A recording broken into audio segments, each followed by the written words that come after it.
বিভাগীয় প্রোগ্রাম হচ্ছে ৮ বিভাগে ৮টা। কয়টা? এটা কেন নিলাম? নেয়ামতুল্লাহ নিজামীর জ্বালা থেকে বাঁচার জন্য নিলাম। ওর জ্বালাতনে ও পারে না মালয়েশিয়া থেকে আমরা টেনে নিয়ে আস, চার্টার ফ্লাইট ভাড়া করে পারে না নিয়ে আস। এমন কোন মাধ্যম নাই, এমন কোন ওয়ে নাই সে ধরে নাই। আর তার কাছে আমার কাছে তার দাবিও আছে, কারণ এর আগে ২-৩ বার আসার কথা ছিল, কয়েকবার এসে এসে ফিরে গেছি, অনুমতি হয় নাই। এখন দাবার গুটি পাল্টে গেছে, দাবার গুটি পাল্টে গেছে।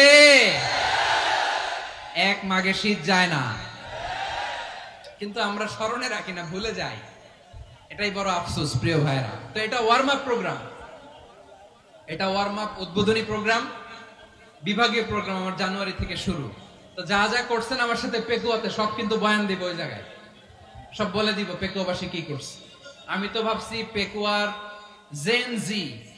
জেনারেশন জি আমাকে এমন ভাবে রিসিভ করবে, আমার কোনো ব্যাগ পেতে হবে না, কষ্ট পেতে হবে না। আমাকে স্মার্টলি তারা স্টেজে রিসিভ করবে, স্মার্টলি তারা সেফ এন্ট্রি সেফ এক্সিট দিবে। বাস্তবে তো উল্টা, একেবারে উল্টা। আমি জানি জায়গা নাই, ওই যে দেখছেন উত্তর রেডি আছে। আমি জানি যে ধারণ ক্ষমতার অনেক বেশি লোক হয়ে গেছে, এটা আমি জানি। ভালোবাসা কোনো আইন কানুন দিয়ে মাপা যায় না, এটা আমি জানি। এটা যে ভালোবাসার বহিঃপ্রকাশ, এটাও আমি বুঝি। ভালোবাসাকে আটকায় রাখা যায় না।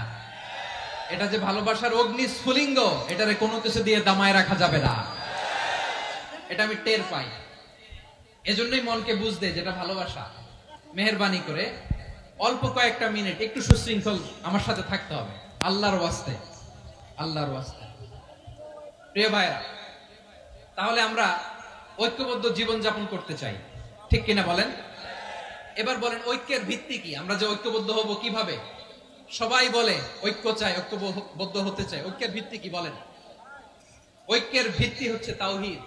আওয়াজ করে বলতে হবে সবাই, ঐক্যের ভিত্তি কি?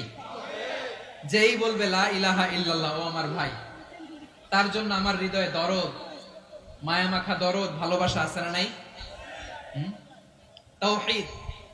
এই মুসলিম উম্মার ঐক্যের ভিত্তি তাওহীদ। পেকুয়ার ভাইরা মনে রাখেন, মেসেজগুলো মনে রাখেন। মুসলিম উম্মার ইউনিটি, ঐক্য, এটার ভিত্তি হচ্ছে তাওহীদ। যেই পড়বে লা ইলাহা ইল্লাল্লাহ, সে আমার কি? এজন্য বিষ্ণুই বলেন মান ক্বালা লা ইলাহা ইল্লাল্লাহ, যে ব্যক্তি বলবে লা ইলাহা ইল্লাল্লাহ মুখলিসান মিন কলবিহি, অন্তর থেকে যে পড়বে লা ইলাহা ইল্লাল্লাহ, দাখালাল জান্নাহ, সে জান্নাতি হয়ে যাবে। সুবহানাল্লাহ বলেন। যেই পড়বে লা ইলাহা ইল্লাল্লাহ, সে কই যাবে?